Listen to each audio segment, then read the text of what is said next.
지금부터 발표 시작하겠습니다. 모두 조용히 해주시기 바랍니다. 안녕하세요. 저는 애국의 새로운 정의에 대해 발표할 이주연입니다. 안녕하세요.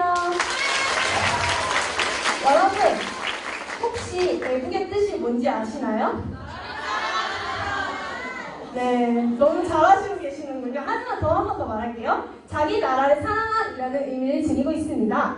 나라를 사랑하는 마음은 고대부터 지금까지 주로 전쟁을 통해 나타났습니다. 자신의 한 몸 바쳐 싸우고 희생을 해야 진정한 애국을 했다고 생각하는 것입니다.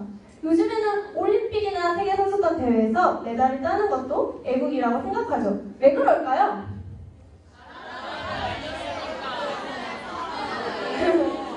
여러분이 말씀하신 건 맞지만 저는 나라의 국가의 위상을 높여줬기 때문이라고 생각합니다.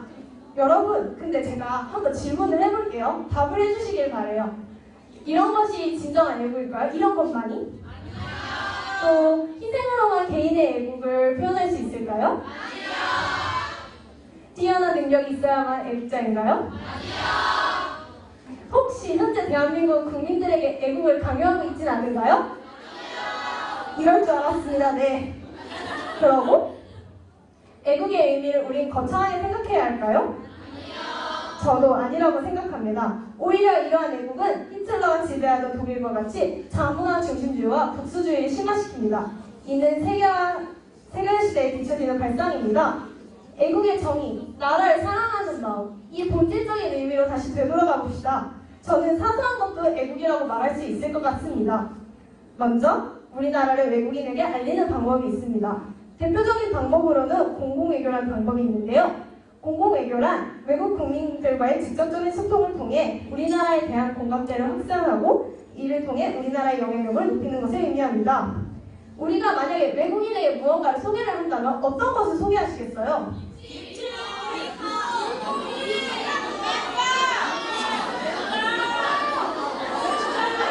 여러분, 네, 조용히 해주세요. 네. 왜 이런 것을 소개한다고 얘기를 하셨나요? 우리나라의 좋은 이미지라고 생각하셔서 그런 거겠죠? 이런 것도 나라를 사랑하는 마음에서 나오는 것입니다. 그리고 혹시 김시진 할아버지를 아시나요?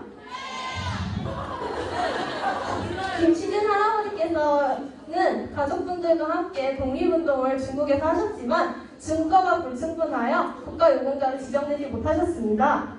하지만 독립운동가들의 그 기억을 꼭 기억해 주시길 바라는 마음에서 계속 강연을 하고 계십니다. 그러고 나서 그리고 단재 신채호 선생님 아시나요? 네. 어떤 분이시죠? 일제강점기 때 활동을 하신 언론인이자 작가이시고 조선선고사를 쓰셨죠. 근데 이분의 며느리이신 이덕남 여사께서 지금 현재 시아버지인 단체 신채호 선생님의 명예회복과 국정회복을 위해 다양한 노력을 하고 계십니다.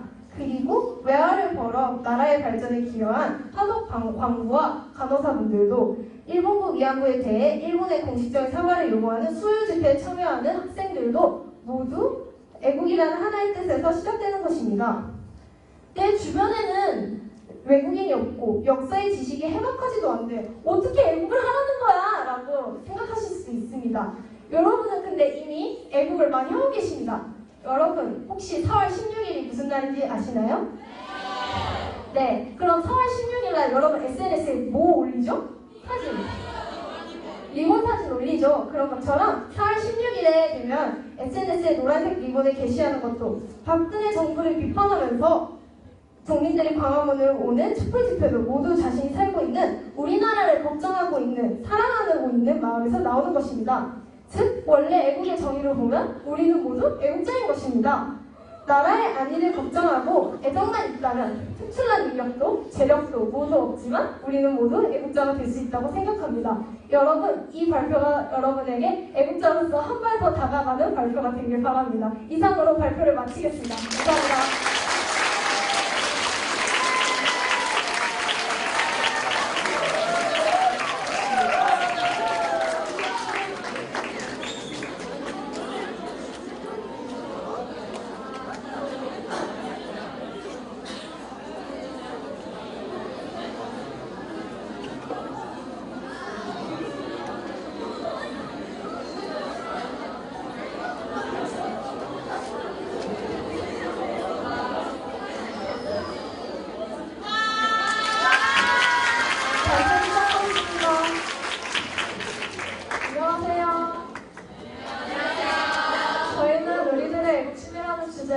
발표할 2학년 1반 김나연, 이수연입니다.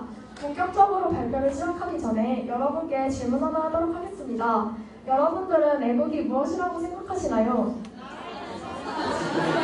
네, 맞아요. 방금도 알려주셨죠? 네, 이 질문에 관련된 영상 하나 보고 시작하겠습니다.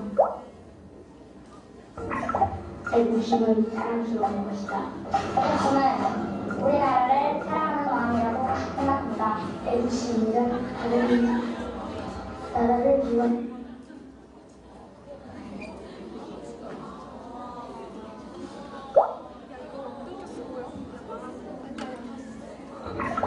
애국심은 사랑스러운 것이다. 저는 우리나라를 사랑하는 마음이라고 생각합니다. 애국심이란 다른 나라를 기원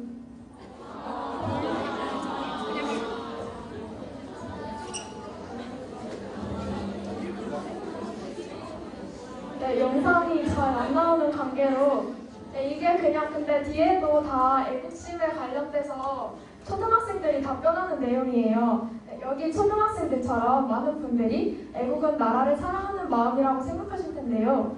저 또한 나라를 사랑하면 애국이 아닌가라는 생각을 가지고 살았습니다.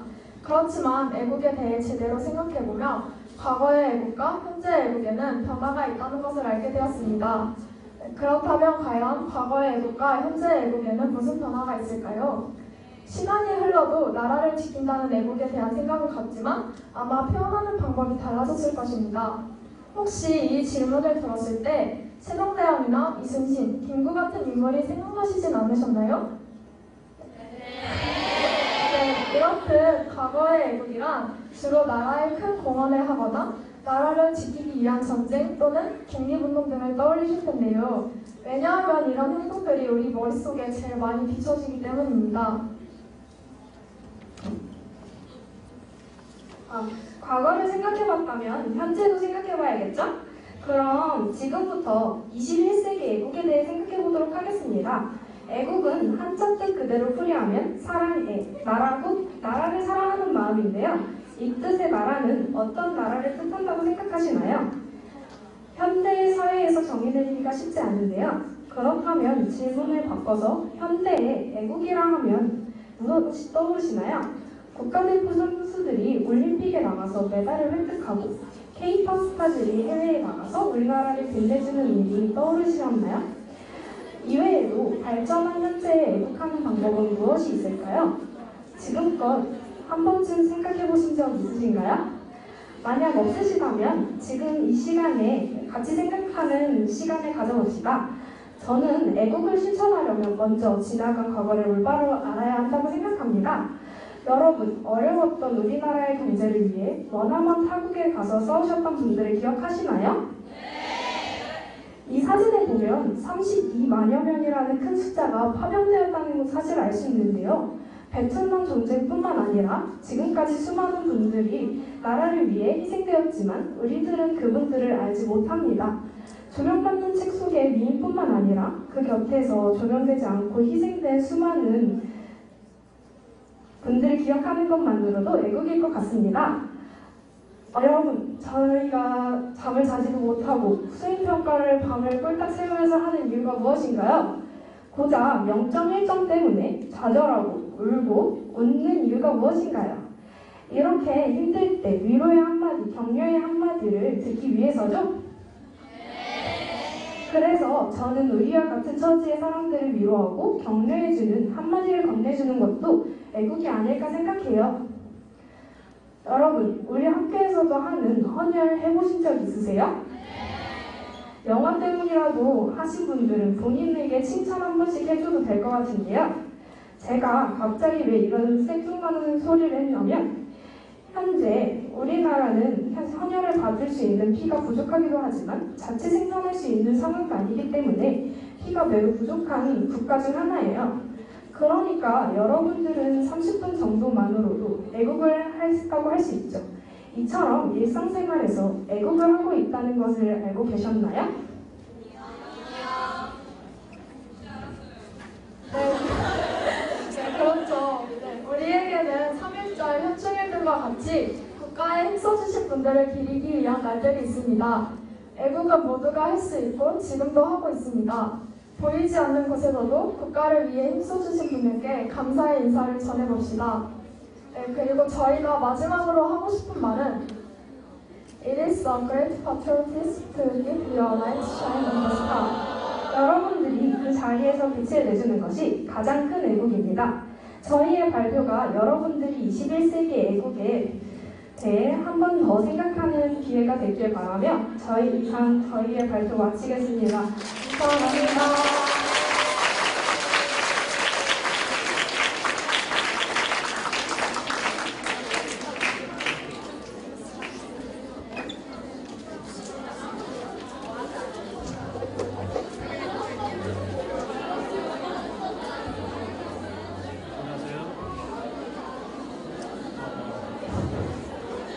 안녕하세요.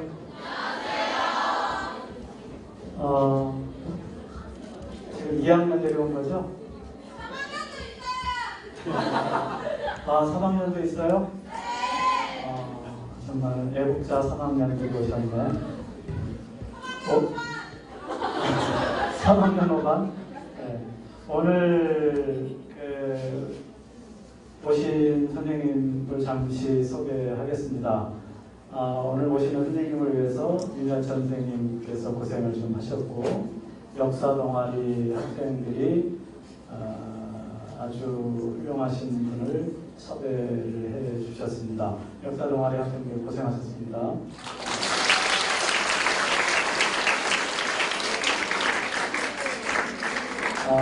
우리나라 임시정부 역사시간에 다 배우셨어요? 임시정부에서 국무위원을 하신 분이시고, 백범 김구 선생님께서 주례를 하셔서, 주례가 아니고 중신을 쓰셔서 낳은 아드님이 오늘 오시는 강사분이세요. 오늘 모시는 분은 차영조님이시고요, 선생님이시고, 그 다음에 아버님은 국무위원으로 수고하셨던 차리석 선생님이십니다. 오늘 차영조 선생님 오시고 우리가 강의를 한번 들어보도록 하겠고, 모시고 오신 또 한 분을 소개하겠습니다. 잠깐 한번.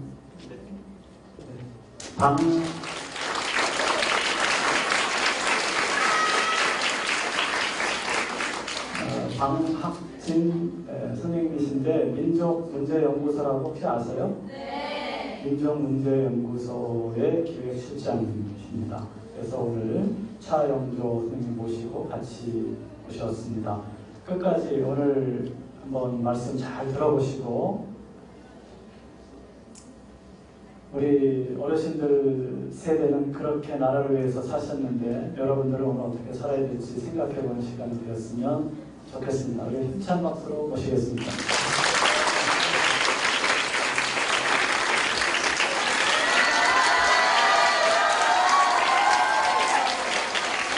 여러분 만나뵈서 반갑습니다. 안녕하세요. 제 나이가 지금 73세인데 우리 학생들 만나기 위해서 거부감을 느끼지 않으려고 흰 와이셔츠도 안 입고 네이버도 안 하고 그리고 안 따르는 거 입고 부드럽게 만나려고 이러고 온 것을 여러분들 이해해 주시기 바랍니다. 그리고 편안하게 말씀을 들으시고, 아까 발표하시는 학생들 보니까 수준이 굉장히 높은 기획을 해가지고 진행을 하시는데, 저는 생활의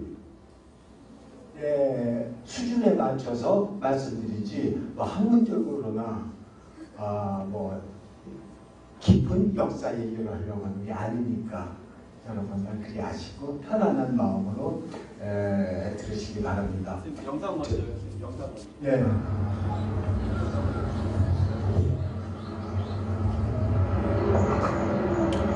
햇살 좋은 날, 어르신들이 문나들이에 나섰습니다. 이분들은 모두 독립운동가의 후손입니다. 유족계 회원들이 함께 독립운동 유적지 탐방에 나선 것입니다.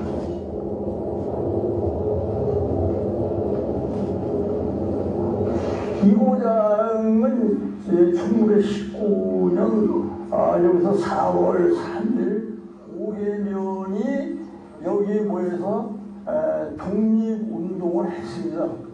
그때 일본 관할이 총으로 쏴가지고 많은 사람들이 희생이 되고 그런 곳입니다.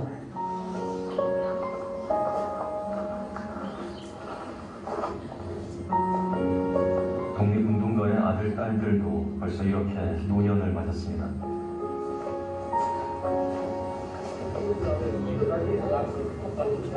선조들의 독립운동 흔적도 날이 갈수록 사라져가는 것만 같습니다.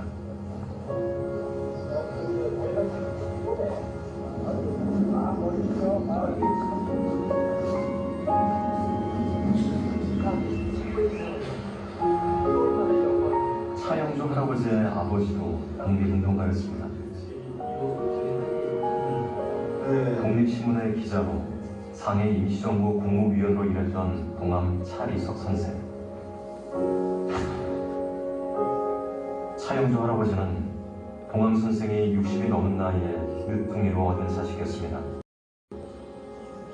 임무가 뭐냐면은 인적이 하지만 차 씨는 해방 이후에도 오랫동안 독립운동가의 자손이라는 사실을 오히려 숨긴 채 살았다고 말합니다.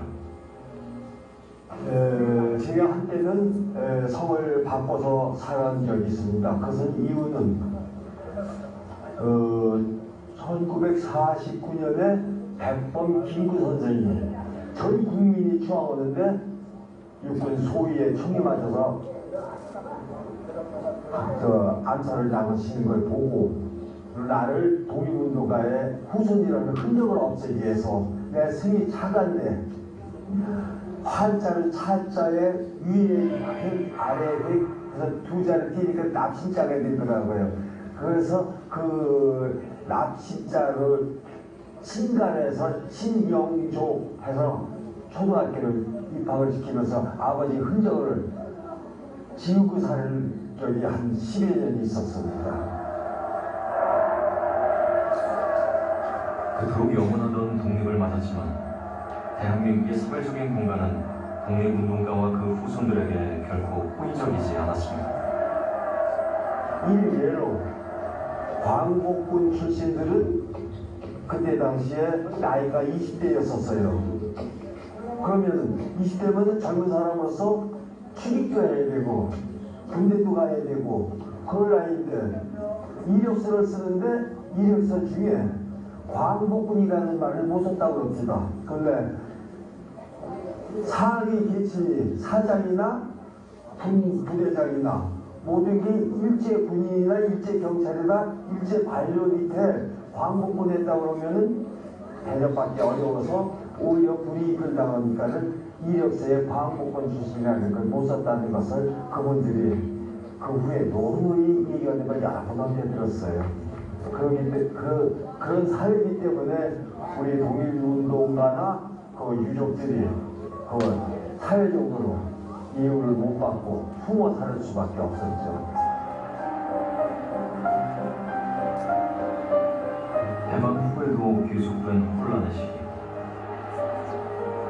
독립운동가와 그 후손들을 위한 정부의 보훈 정책은 오랜 시간이 지난 뒤에야 마련됐습니다. 해방 후에 그 독립운동가 후손들에게 제대로 된 교육을 해야 되는 것인데 그 보호정책은 그러지 못했고 한 20년 가까이나 지나서 오히려 조그마한 연금을 지급하기 시작했는데 오히려 가장 중요한 시기 독립운동가 후손들 교육을 받고 그 교육을 통해서 사회 중심의 이론으로서 성장하고 있는 가장 큰 기회를 잃어버린 겁니다. 그러다 보니까 그 교육이 안 되니까 쉽게 말하면 대졸은 뭐 말할 것도 없고 중졸 이하가 대부분이거든요. 그러다 보니까 그 간에 돌려라고 하는 것이 근본적으로 태어나지 못하는 하는 것이죠.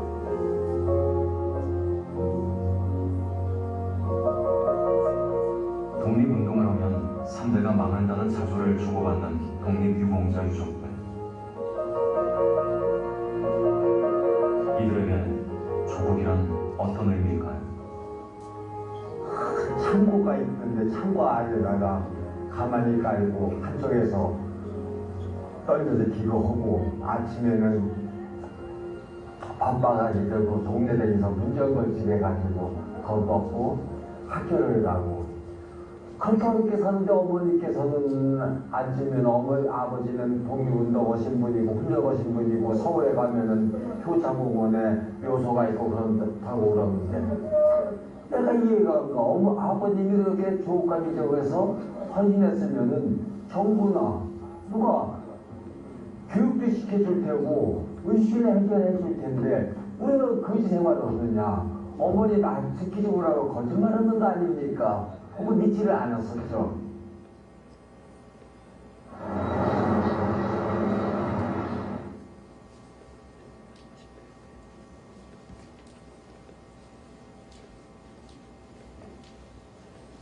네, 지금 짤막한 동영상을 보셨습니다. 이건 KBS에서 지난 현수일 날 이렇게 해가지고 약간 참 시사기의 창이라는 프로그램에서 나왔던 건데요. 오늘 이어서 다시 보겠습니다. 이쪽 학생들은 다 얼굴 보고 인사했는데 기둥 때문에 이쪽 학생들은 못 봤습니다. 여러분 반갑습니다.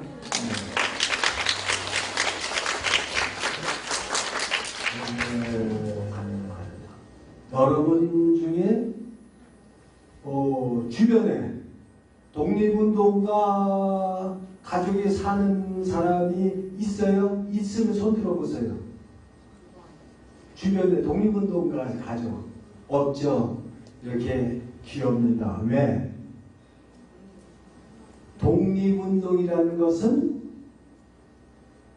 내 행동을 흔적을 남기지 않고 있는 흔적을 지워가면서 하는 게 독립운동이었었어요. 왜? 일제강점기 때 그것을 흔적을 남기고 가면은 가족도 몰라야 돼요. 왜? 가족을 불러다가 공문을 오고 아버지 언제 왔다 갔느냐, 남편 언제 왔다 갔느냐고 공문을 하게 되면은 다치니까 아예 가족도 모르게 하기 때문에 독립운동가가 그렇게 흔치가 않아요.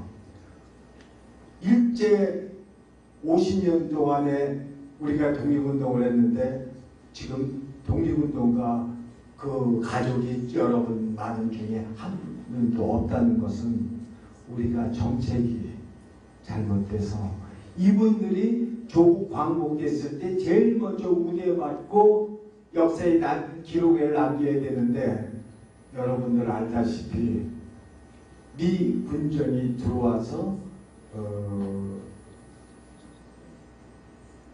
이승만을 앞세워가지고 민족 반역자를 그대로 등용을 하기 때문에 이런 상황이 됐는데 그 적은 숫자의 독립유공자 중에 한 사람인 제 선친 아버지 차이석 선생의 아들인 제 차영조가 태어나기를 광복되기 전 1년 전에 중국 중경에 임정부가 있을 때 태어나가지고 갓난아기가 기선 타고 와서 했는데 아직 그런 갓난아기가 광복을 받지만은 아직 제대로 독립운동가 대도 못 받고 사는데 내 나이가 아까 말씀드렸습니다만 70이 넘었는데도 독립운동가가 명예를 제대로 살리지 못하고 있는 역사를 볼 때 후손으로서 굉장히 안타까움을 느끼고 있죠. 혹시 여기 계신 분 중에 효창공원 가보신 분 계세요? 효창공원 가보신 분? 여기 몇 학생 계시는군요. 거기에 효창공원에 무덤이 7개가 있습니다. 근데 거기에 무덤이 7개인데 걔 누군지 알고 계세요? 어렵죠. 쉬운 얘기 해줄게요. 우리가 독립운동 나오면은 제일 먼저 누가 떠오를까요? 여러분들이 아까도 말씀하셨지만 임정부 교육을 받았다고 그러니까 임시정부 하면은 백범, 김구, 흥사단 하면은 도산 안창호, 의열투쟁하면은 또한 안중근 의사 이렇게 크게 나오는데 여러분들이 아는 백범 김구 선생님이 어디에 묻혀 있을까 생각해 봤어요? 당연히 국립현충원에 있을 걸로 알고 있지만은 효창공원에 7분 계시는 산소가 있는데 그 중에 하나가 백범 김구 선생님이에요. 근데 거기가 왜 임시정부 요인들이 묻혀 계시게 되냐면은 조국 광복된 46년도에 백범 김구 선생님이 일본에서 여러분들이 잘 아시는 이봉창 의사, 윤봉길 의사, 백정기 의사 세 분을 일본에서 유해를 모셔오고 그 다음에 48년도에 중국 기강에서 초대 의정원 의장과 임시정부 주석을 4번을 역임하신 서고 이동영 선생과 제 아버님인 임정부 국무위원 겸 비서장을 역임하신 동암 차리 선생 2분 유해를 모셔다가 효창공원에 안장하고 자기도 죽으면 옆에 같이 묻겠다 해서 아까 허묘를 만들었다고 그랬는데 그래서 그때는 국립묘지가 없을 때고 지금처럼 현충원은 더더군다나 그 다음에 생겼어요. 그래서 백범 김구 선생님은 효창공원을 독립유공자를 모셔와서 안장하는 독립유공자 묘역으로 만들려고 그랬는데 비토복에도 45년도에 일제 앞자리 일제 정부의 친파 정부에 의해가지고 암살을 당해서 홀로 따로 모셔져 있는데 아마 그렇지 않고 백범 선생님이 제대로 명을 다하고 돌아가셨다고 그러면 아마 그렇게 묘가 크게 따로 있지는 않을 거예요. 선배인 서고 이동영 선생님보다 지금 백범 김구 선생님은 굉장히 큰데 그것은 그때 암살당하고 국민의 열기가 엄청났었어요. 통곡을 전 국민이 하고 할 때이기 때문에 그 주변에 있는 인사들이 그 국민의 염원을 담아서 묘역을 좀 크게 했는데 이것은 김구 선생님의 겸손한 생각과는 좀 다르게 좀 부각된 것을 여러분들이 아시고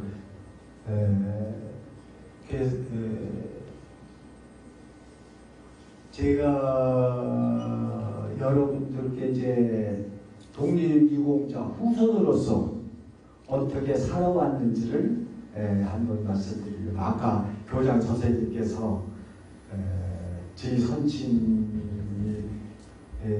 64세에 난 늦둥이라고 그랬는데 3.1운동을 하고 계속 홀로 망명 생활을 하시다 보니까는 그야말로 가족은 한 평양에 있고 홀 망명 생활을 하시는데 백범 선생님 보니까 늘 안타깝거든. 자기는 그래도 아들도 있어서 애도 키우고 그러는데 일단 한 젊은 여자가 평북 의주에서 살다가 그 남편도 독립운동을 하셨던 모양이야. 부인은 모르죠. 하루는 털레벌떡 들어오더니 얼른 집사가 지금 우리는 압록강 건너서 임정부를 찾아가야 된다 하면서 밤에 야반도주해 갖고 압록강을 넘으니까 여러분들 알지만 단동이라는 도시가 있습니다. 거기에서 인력거 타고 남쪽으로 이쪽으로 가려고 가는데 일본 경찰한테 불신 검문에 당해가지고 남편은 붙잡혀가고 이 여인은 애기 데리고 그 자리에서 24시간을 기다렸어요. 오늘 같이 가려고. 그런데 안 오더라 이거예요. 임정부 간다고 그러더니 무슨 일본 경찰한테 잡혀간 걸 봐서 상상하기를 이제 못 만나겠구나. 혹은 애 데리고 남쪽으로 가다가 서안에서 광복군 진지에 도착해가지고 젊은 여자가 같이 광복군을 도와주면서 같이 살고 있는 것을 백범이 출장 나왔다가 유심히 보고는 사람 된 여자가 있으니까 나이는 어리죠. 그렇지만 제 어머니한테 설명을 했어요. 당신은 남편하고 같이 독립운동으로 임종을 찾아오다가 남편을 잃고 아기만 있는데 아기 키우고 어떻게 하겠느냐. 그런데 독립운동이라는 것은 우리처럼 앞장서서 하는 것도 독립운동이니까 뒤에서 뒷바라지 하는 것도 큰 독립운동이니까 저기 동안 사리에서 건사에 홀로 막는 생활하면서 혼자 계시니까 같이 가정을 꾸려가지고 도와드려가지고 저분이 활발히 독립운동을 하시도록 도와주시면 어떻겠습니까? 하니까 저희 어머니가 젊은 여자가 백범 선생 말씀 못 듣는데 뭐 거절하겠습니까? 그래서 우리 어머니 29살이고 우리 아버지가 62때 결혼해가지고 태어난 게 1944년에 태어난 게 저예요. 그래서 김구 선생님과 그 임정교인들이 64세에 아들을 낳았다고 해서 제 아명을 천복이라고 지어줘가지고 천복으로 축복받으면서 태어났는데 조국에 와보니까 우리는 선발선으로 갈려져가고 2년 전쟁만 하고 그때 많은 이념 때문에 애국지사, 아까 여러분들이 배운 애국사들이 많이 안살을 당했어요. 그리고 아까 영상에도 나오지만 그러다 보니까는 저 역시 그 유명하신 백범 김구 선생님이 대통령이 이승만이고 형님하고 어떤 사람도 육군 소위원대 총발사 암살을 당하고 그 다음에는 6.25 동란이 났어요. 그러니까 세상이 막 다 뒤집혔죠. 그러다 보니까 우리 어머니가 김구도 우리 정부에서 죽고 공산주의로 변했으니까 우리 독립운동가들은 어떻게 또 학살을 당할지 모른다 해서 흔적을 기르려고 해서 차가를 신가로 해갖고 학교에 입학을 시키게 돼서 첫 연류가 그렇게 된 겁니다.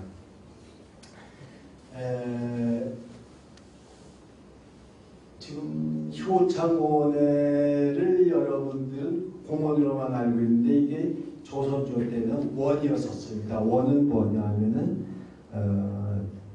왕이 죽으면 능이라고 그랬고 왕의 가족이 죽으면은 원이라고 그랬습니다. 그러니까 문여세자의 정조의 후손인 문여세자가 거기에 처음에 죽어서 안장을 하면서 효창원이 됐었는데 지금은 누구 계시냐면은 여러분들이 좀 기억했다가 아까 말씀드렸는데 중복이 되지만은 독립운동과 임시정부의 요란이 되어 있는 것이 효창공원입니다. 근데 이것을 이 정도의 백범이 계시고 서고 이동영 선생, 초대의정 의장 선배가 계시고 국무위원이 2분이 계시고 의열투쟁하신 분 3분이 계시고 안중근 의사 허명까지 있어서 전부 무덤은 8개가 있는데 이게 관리가 중앙정부에서 하는 것이 아니고 국립현수원처럼 관리하는 것이 아니고 용산 부관할에서 관리를 하다 보니까 거기 안장되어 계신 7분의 명예와 관리 부처가 좀 걸맞지 않아서 저는 여기를 독립묘지화 하는데 몇 년 전부터 활동을 하고 건의를 하고 하는데 앞으로 머지않아서 국립묘지화 하는데 좋은 소식이 있을 거로 제가 알고 있습니다. 여러분들이 꼭 또 알아야 될 것은 알고 계시겠지만 우리가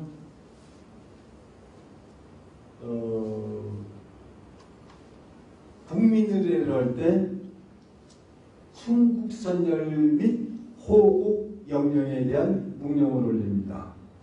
근데 순국선열은 누구고 호국영령은 누군지 대부분이 알고 계시는데 혹 모르시는 분이 있어요.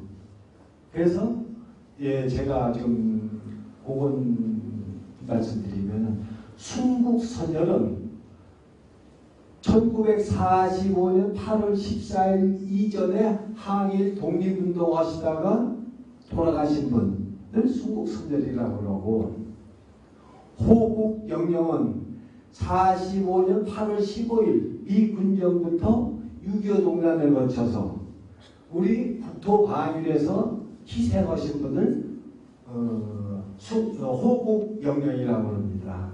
근데 아까도 여러분들 애국이었는데, 애국은 여러분들도 지금 하고 계시고 앞으로도 할 수 있는 기회는 많아요. 근데 애국은, 독립운동은 뭐냐면 희생이 따라야 돼요. 내가 목숨을 바쳐서, 왜? 그 당시에 독립운동하다 일개월 때 잡히면은 다 형무소살이로 하든지 의거를 해서는 사형을 당했기 때문에 희생이 따릅니다. 그래서 여러분 알던 안중근 의사도 사형당했죠. 이봉창 의사 일본에서 일본 왕을 저격하려고 하다가 실패해갖고 사형당했죠. 윤봉길 의사 중국 상해에서 일본 놈들 승전일 기념식 하는 데서 의거해가지고 분수뇌부를 죽거나 다치거나 의거를 했습니다. 그러고는 또 사형을 당하지 않습니까? 희생이 따랐어요. 근데 지금 그래서 여러분들께서는 앞으로 독립운동이라니까 막 옛날 얘기가처럼 생각하게 되는데 별로 멀질 않아요. 지지난해 우리가 작년에 광복 70주년 행사한다고 전국에 떠들썩 했지 않습니까? 광복된 지 70년 됐어요. 그럼 70년 됐다면 그 세대는 여러분들의 아버지 내지는 할아버지 세대예요. 근데 우리가 역사 공부하면서 한일 독립운동 역사 공부를 안 하다 보니까는 이게 먼 옛날 고려시대 얘기인가 조선시대 때 얘기인가 멀게 생각하는데 아주 가까운 한일 투쟁 시대인데, 이것을 우리가 이분들의 희생 정신을 이어받아서 부끄럽지 않은 대한민국을 만들어야 되는데 말은 좀 비틀어가 났습니다. 정부가 잘못하니까 우리 국민이 똑똑해서 지난 겨울에 여러분들도 많이 갔었을 거예요. 광화문에 촛불 들고 평화 시위를 해가지고 정권을 바꿀 수 있도록 한 것은 우리 똑똑한 국민들이 있기 때문에 그렇게 정권이 바뀌었지, 그 많은 피 한 방울 안 흘렸지 않습니까?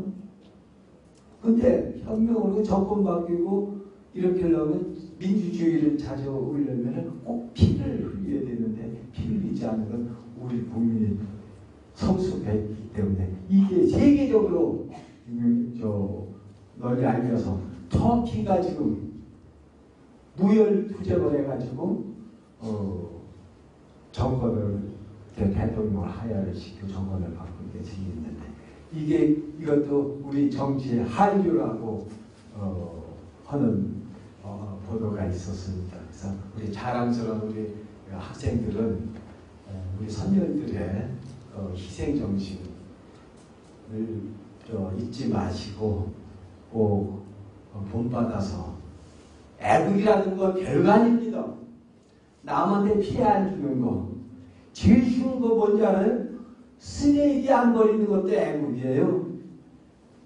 남 쓰레기 주워서 쓰레기통에 갖다 버리는 것도 애국이고, 애국이라서 뭐 크게 이기고 희생하라는 얘기가 아닙니다. 이쑤시개를 쓰는데 이쑤시개 쓰다가 작으니까 길거리에 툭 버려. 이건 애국 아니에요. 어디다 버리냐 가다 보면은 나무 밑에 흙 있는 데다 버린다든지 정원수 있는 데다 버리면 나무 이쑤시개는 썩으니까 거름이 돼. 근데 요즘 보면은 길거리 보면 담배꽁초, 뭐 이쑤시개, 쓰레기, 아이스크림 뭐 먹고 껍데기 그냥 버리거든요. 이렇게 하면 이건 애국이 아니고 그 쓰레기를 내가 갖고 있다가 쓰레기통에 갖다 버리는 게 애국이에요. 아주 쉬워요. 그래서 여러분들은 앞으로 애국자가 전부가 되실 거로 믿고 제가 구체적으로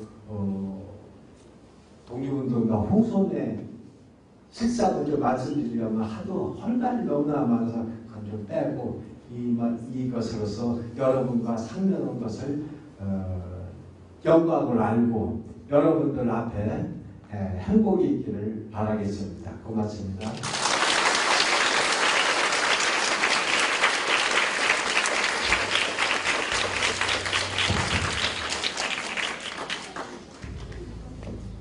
잘 들으셨습니까? 네. 오늘 귀한 시간 내주신 아까 국무위원 아버님 성함이 뭐라고 했었죠? 차이석. 그 다음에 오늘 강의해주신 선생님 이름은? 예. 귀한 오늘 걸음을 해주셨는데 다시 한번 큰 박수로 감사를 드립니다.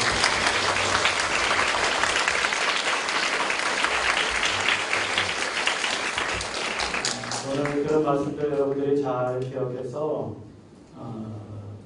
여러분들은 어떻게 살 건지 한번 잘 생각을 해주셨으면 되겠고 민족문제연구소에서 몇 년짜리인가요? 그 친일 사전 발행했던 거 혹시 아세요? 네.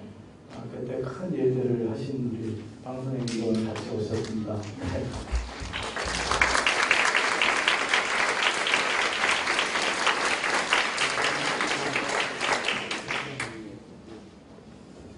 네, 안녕하십니까. 방학진입니다.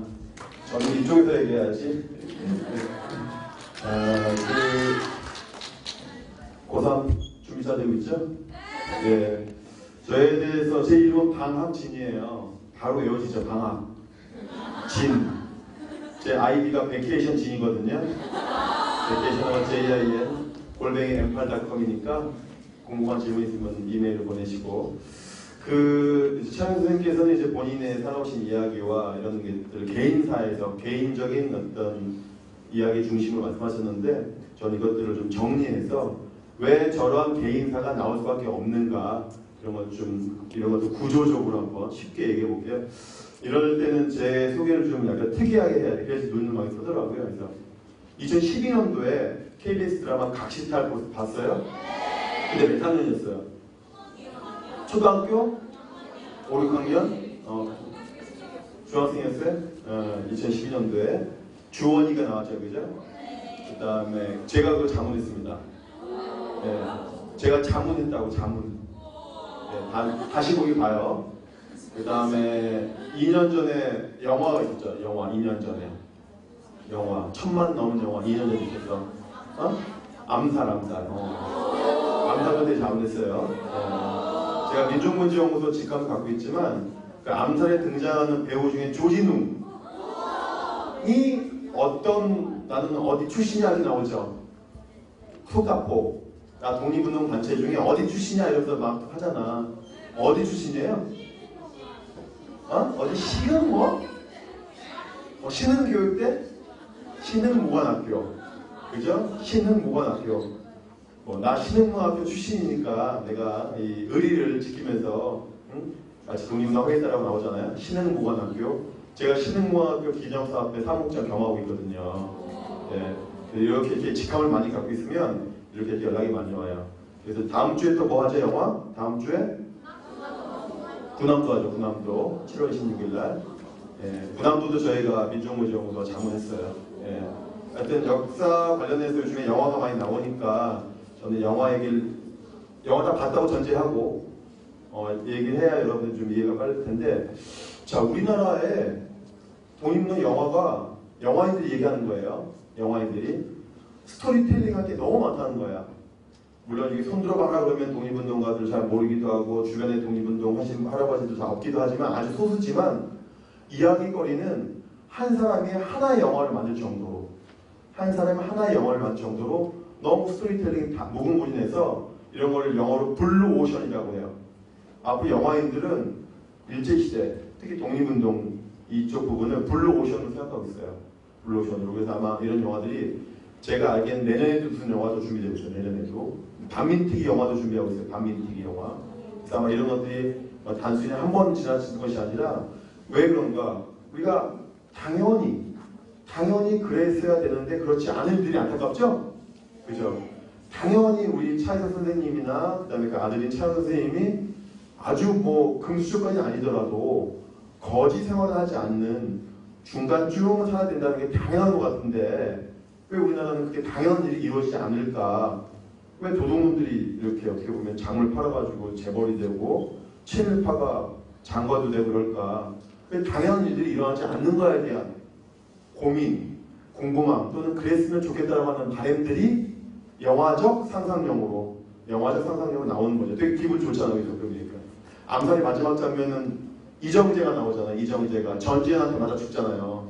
총으로 맞아 죽잖아. 반민특위 재판 갔다가 무죄로 그것도 나와가지고 그래가지고 그런 거 하잖아요. 요즘 또 SNS에서 권혁수가 되게 그 유행어 만들었던데 그럴 줄 몰랐으니까 그죠? 해방될 줄 몰랐으니까 했던 거 아니냐. 해방될 줄 몰랐죠. 독립운동가도 해방될 줄 몰랐어요. 일제시대 때 독립운동가들이 다 훌륭하다 보면 안 되고 1941년 이후에 독립운동 했다고 하면 더 훌륭하다 봐야 돼요. 별 몇 개 더 드려야 돼. 왜냐면 1919년도에는 많은 분들이 3.1운동에 나왔죠. 그죠? 그 다음에 31년 만주사변을 통해서 일본 놈들이 만주를 먹었어요. 만주. 신흥 모관학교는 만주가 고향이거든요. 만주 벌판이잖아요. 독립운동가들. 근데 만주가 얼마나 큰 땅이야. 우리가 큰 땅을 이야기할 때 만주 벌판 얘기하잖아요. 근데 그 큰 땅을 일본이 먹었어요. 근데 거기는 우리나라 독립운동가들의 성지야. 만주 벌판이. 근데 만주 벌판을 일본이 먹어. 31년도에. 근데 만주국을 세워. 놀라는 거죠. 야, 만주라고 하는 그 넓은 땅을 일본이 먹었으니까 독립운동은 어렵다. 그래서 변절자가 나오기 시작하는 거예요. 변절자가. 이정재가 그런 경우죠. 이정재가. 그 다음에 또 언제 변절자가 많이 나오느냐. 37년도 중일전쟁이야. 중일전쟁. 중국인들은 만주는 자기 땅이 아니야. 만주는 오락행 땅이야.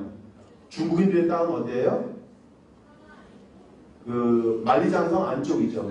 만리장성 동쪽. 상해 맞아요. 상해 남경 이쪽이 진짜 오리지널 중국 땅이야. 근데 상해를 먹잖아요. 상해 옆에 있는 남경을 먹잖아. 남경에서 어떤 일을 벌여요? 남경 대학살을 벌이죠. 그러죠? 장애도 도망가고 그러면 임시정부도 같이 도망가고 피신하고 그러는 건데 이거는 완전히 우리나라 사람들에게는 있을 수 없는 일이야. 중국의 본토까지 먹었어. 37년에. 임시정부도 도망가. 저쪽으로만. 서쪽으로, 북쪽으로만. 그러면서 변절자가 또 많이 나와요. 그 다음에 41년도에 어떤 일이 벌어져요? 41년도에. 1941년도. 일본하고 미국이 전쟁하죠. 어떤 사건 때문에 전쟁해요? 진주만 폭격. 진주만 어디 있어요?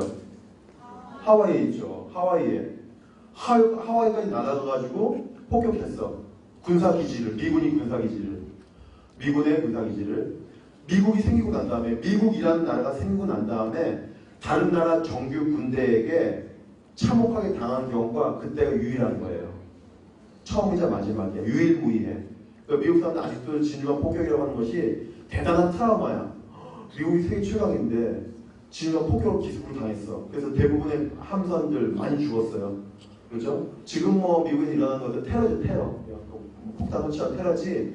다른 나라 군대와 맞짱 떠가지고 미국을 한번 머물게 한 거는 진주만 폭격이 처음이거든. 그러니까 얼마나 그 당시에 독립운동가들도 야, 미국이 전 세계 최고의 국가인데 그 나라를 일본이 이겼으니까 독립운동가는 어떻게 생각하게 돼요? 못하겠다지 못하겠다. 정당히 못하겠다. 야.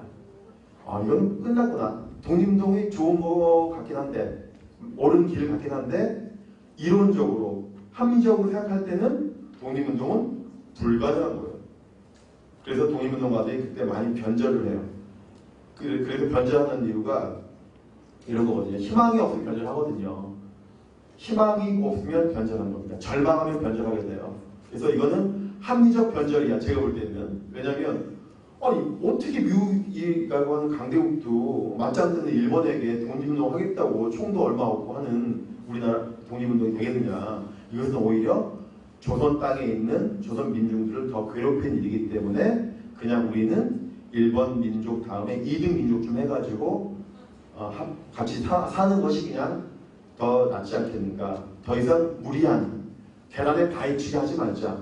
계란 키워가지고 병아리를 돼야 되는데 계란에 바위치기 하지 말고 그냥 일본의 2등 국민으로 살자 라고 하는 논리가 횡행하게 되고 그것이 상당한 주요하게 논리로 들어와서 41년도 이후에는 독립운동가들이 아주 소수가 돼요. 아주 소수가 돼서 충경, 중경까지 가죠. 그 소수가 돼서 된 분들이 항상 기념식을 해요. 기념식 어느 날을 기념할까요? 기념식 언젠가는 조선이 독립될 거야 라고 하면서 어떤 날짜에 모여서 기념식을 해요. 그때는 45년 8월 15일 날 해방된다는 걸 아무도 모르죠. 그죠? 어떤 날을 기념하냐면 항상 1910년 8월 29일 날을 기념해요. 그게 어느 날이에요? 1910년 8월 29일 무슨 날이죠? 네? 나라 뺏긴 날이죠. 나라 뺏긴 날이에요. 경술국지조약을 체결해서 법적으로 전주시의 나라가 일본 천황 밑으로 작은 동생 나라로 들어간 날이에요. 그게 8월 29일이거든. 항상 독립운동가들은 8월 15일날 독립될 날짜를 모르기 때문에 8월 29일만 기념식을 하는 거예요. 그리고 이 기념식이 마지막이길. 그죠? 이것이 망명지에서 식민지 조선의 마지막 국치 기념식이길 하면서 내년에는 고향에서 조선 땅 가서 고향에서 이 국치 기념식 우리가 웃으면서 합시다 라고 했는데 그래서 이제 8월 29일이라고 하는 게 독립운동가들에게 아주 중요한 날인데 어쨌든 44년 8월 29일날 국치 기념식도 하고 45년에 또 8월 29일날 국치 기념식 하려고 했는데 이제 해방이 된 거죠. 자, 그런 상황에서 41년도 이후부터 독립운동이라고 하는 것은 제가 볼 때는 거의 이거는 그 종교적 신념 이상의 신념으로 가는 거예요. 그래서 그분들이 항상 하는 말씀이 있어요. 나 때는 독립이 안 된다. 이제 이미 알고 있는 거야. 나 살아생전에 독립 못 본다. 그러니까 우리 후세에게 나의 일을 맡긴다. 이런 것이 항상 그분들 유언 속에 말 속에 나오는 기념식에 나오는 단골 메뉴예요. 나는 죽지만 내 후손들이 살아서 독립운동을 할 거니까 독립된 나라에서 살 거니까 나의 일은 후손들에게 맡긴다 이런 건데 결국 이제 동암차이스 같은 분들 그런 분이죠. 동암차이스님 언제 돌아가셨냐면 우리 45년 8월 15일 해방됐죠. 한 달 후도 안 되게 돌아갔어요. 그 다음 달에 돌아갔어요. 그 다음 달에 9월 9일 날 9월 9일 그러니까 한 보름하고 9일 더 하고 돌아가신 거죠. 환국 준비하다가 중경에서 짐 싸가지고 이렇게 중경에서 짐 싸가지고 이제 우리나라 여의도 비행장 가야 되니까 짐 싸고 준비하다가 과로로 돌아가셨거든요. 과로로.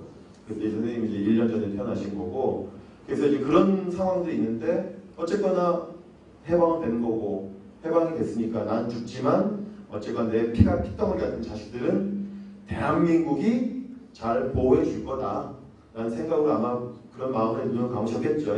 근데 어떻게 됐어요? 정확히만 찬스는 거지 생활인데 거지 생활을 10년 이상 하셨거든요. 성까지 고쳐가면서 이제 왜 그렇게 되는가를 제가 설명드릴게요. 여러분요. 우리나라 부처 중에 맞죠? 법무부도 있고 국방부도 있고 교육부도 있고 문화부도 있는데 우리나라 부처 중에 잘못한 것을 벌 주는 부서가 어느 부서죠? 네?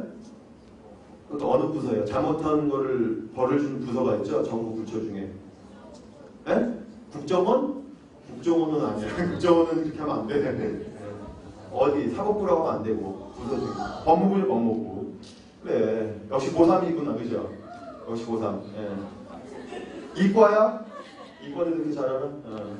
자, 법무부죠. 법무부가 교도소 관리하거든요. 교도소 같은 경우. 그러니까 벌 주는 부서는 법무부예요. 상 주는 부서가 어디죠? 잘했어. 상 주는 부서. 국민들에게 상을 주는 부서가 있어요. 어느 부서예요? 예? 그것까지 알아야 될 고3이니까. 국가보훈처. 국가보훈처죠. 국가보훈처는 상 주는 부서예요. 법무부는 벌을 주는 부서고. 그러니까 그 나라가 잘 되려면 벌만 주면 될까요? 벌도 주지만 또 상도 줘야 되거든요. 근데 대한민국의 보훈 제도가 이제 잘못됐다고 하는 건 제가 이제 설명하고 이제 마칠게요. 다른 나라랑 비교해서 어떤 인물들과 프랑스를 예를 들게요. 프랑스는 지금은 좀 바뀌었는데 옛날에 프랑스 대통령 임기가 7년 있어요. 7년. 두 번 할 수 있었어요. 두 번 하면 14년이죠. 그래서 프랑스 대통령 중에 7년 임기를 두 번 한 분이 있어요. 미테랑 대통령이라고. 미테랑. 프랑스와 미테랑이라는 대통령이 14년 대통령 했거든요. 그 미테랑이 1916년생이에요. 1916년. 이 사람 어떤 사람이냐면 그냥 이제 어떤 되게 보수적인 가톨릭 집안에 태어나가지고 프랑스 어떤 일이 겹쳐 2차 대전 때 나치에게 점령당하죠. 나치에게 절반 뚝 잘라가지고 남쪽만 점령당해요. 프랑스가 가운데 쭉 나눠서 남쪽 프랑스만 점령을 당해요. 간접적으로 지배를 당해요. 히틀러 밑에서. 그 밑에서 관료예요. 관료. 히틀러 밑에서 반식민지였던 프랑스에서 하급 관료를 하다가 내가 이러면 안 되지 라고 해서 탈출해가지고 레지스탄스, 우리 보면 독립운동가죠? 그쪽으로 넘어와. 드골 쪽으로 넘어와서 독립운동가가 돼요. 그러다가 좀 있으니까 바로 해방됐거든. 독일에 프랑스 4년 만에 해방됐으니까. 해방되고 이분이 첫 번째 직함을 받아요. 훌륭하잖아. 나치 밑에 있다가 목숨 걸고 어쩌면 넘어와가지고 독립운동을 했으니까 훌륭하다 해서 해방되고 나는데 어떤 직위 주냐면 우리로 보면 보훈처장을 해요. 초대 보훈처장관 미테랑이. 그 다음에 그것을 경력으로 해서 프랑스에서 가장 오랫동안 대통령을 한다고요. 14년 동안. 그런데 그게 바로 프랑스의 정신인 거죠. 그게 바로 상식인 거죠. 레지스탄스가 장관도 하고 그분은 이제 국회의원 됐습니다. 시장도 하고 대통령 마지막 직함이 대통령이죠. 14년간 대통령 했으니까. 프랑스는 쉽게 말하면 독립운동가가 대통령이 된 나라죠. 대통령이 된. 그 연배가 비슷한 사람이 있어. 조선에서. 기독교 신자야 이분은.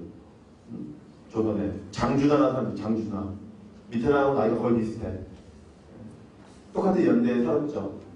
나라만 조선과 이제 그 프랑스인데 장준하도 미테랑과 비슷한 길을 가요. 이분 장준하의 꿈은 목사야 목사. 일본 쪽으로 신학교를 가요. 일본 신학교. 근데 41년 이후에는 일본과 미국이 전쟁을 많이 심하게 할 테니까 조선인 유학생한테 총을 주지 않았어요. 왜냐면 조선인들한테 총 주면 어떻게 되겠어 일본인들이. 군대에 대해서 쿠데타 일으킬 거거든. 그래서 총을 안 줘. 겁나. 그랬는데 하도 몰리니까 미국하고 전쟁 속에서 하도 몰리니까 어쩔 수 없이 조선인에게도 총을 주기 시작해요. 특히 대학생들에게는 일본에 가 있는 유학생들에게 조선인들. 총을 가지고 이 사람이 장준하가 중국에 가요. 일본 군 신분으로 가다가 탈출해서 장정한테 몇 달을 거쳐가지고 죽을 고비를 넘겨가지고 이민척으로 찾아온 거예요. 광고이 되는 거거든요. 그러니까 이 스토리까지는 어떻게 돼요? 미테랑과 똑같죠? 미테랑과 똑같아요. 그죠? 스토리는. 미테랑은 대통령이 됐다고 했죠. 근데 장준하는 어떻게 됐어? 해방 이후에. 딱 왔더니 광복군으로 왔다가 이제 광복군으로 왔으니까 이제 김구가 대통령도 될 거고 그 밑에서 뭐 또 국회의도 할 거고 그런 꿈이 있었겠죠. 근데 어떻게 돼요? 70년대 박정희 밑에서 어떻게 돼요? 장준하 선생이 암살당해요. 암살. 반독재 운동하다가 암살은 지금도 왜 죽었는지 알 수가 없어요. 근데 추정은 하죠. 어떻게 죽었겠다. 추정하는데 이게 관을 열어보니까 이 두개골이 망치에 맞은 흔적이 있다는 말입니까? 이제 나중에 열어보니까 의무사지만 아마 타살이겠죠. 뭐 그런. 그래서 미테랑 같은 독립운동가들은 대통령도 되는데 장준하는 왜 암살을 당한다는 얘기예요. 왜 지금도 그 암살을 못 밝히고 있는 거예요. 또 안 밝히고 있는 거예요. 이런 사회 속에서 애국이 가능한가? 국가는 깡패가 아닙니다. 국가는 누구를 죽일 수 있어요. 총도 있잖아. 경찰도 있고, 뭐 우리 비행기도 있고, 뭐 국가는 마음만 먹으면 사람을 죽일 수가 있어요. 깡패도 마음만 먹으면 사람을 죽일 수가 있죠. 깡패와 국가의 다른 점은 정의가 있느냐 없느냐예요. 정의, justice가 있느냐 없느냐. 정의가 없는 권력은 뭐예요? 정의가 없는 권력은 제복 입은 깡패인 거예요. 국가에게, 경찰에게, 군인에게 정의가 없다면 그 총과 칼은 뭐예요? 깡패가 갖고 있는 흉기와 똑같은 거예요. 그죠? 그러니까 국가는 정의로워야 돼요. 그 정의로움을 전제로 한 국가에서만이 애국이 가능한 거예요. 그래서 단순한 애국이 아니라 전제가 있어야 돼요. 정의로운 국가에서만이 애국이 가능하다. 제가 한 말이 아니라 프랑스의 유명한 철학자가 한 말이에요. 나의 조국은 독재 조국이라면 나는 그 조국을 부정하겠다. 그 조국이 정의로울 때만이 나의 조국이다. 그럴 때만이 나의 애국이 진정한 애국으로 가능할 수 있다. 그렇지 않으면은 깡패에게 복종하는 것과 똑같다. 그런 거거든요. 그래서 여러분 애국을 얘기할 때 역사와 같이 더불어 생각했으면 좋겠다는 생각을 갖고 마치겠습니다. 네, 고맙습니다.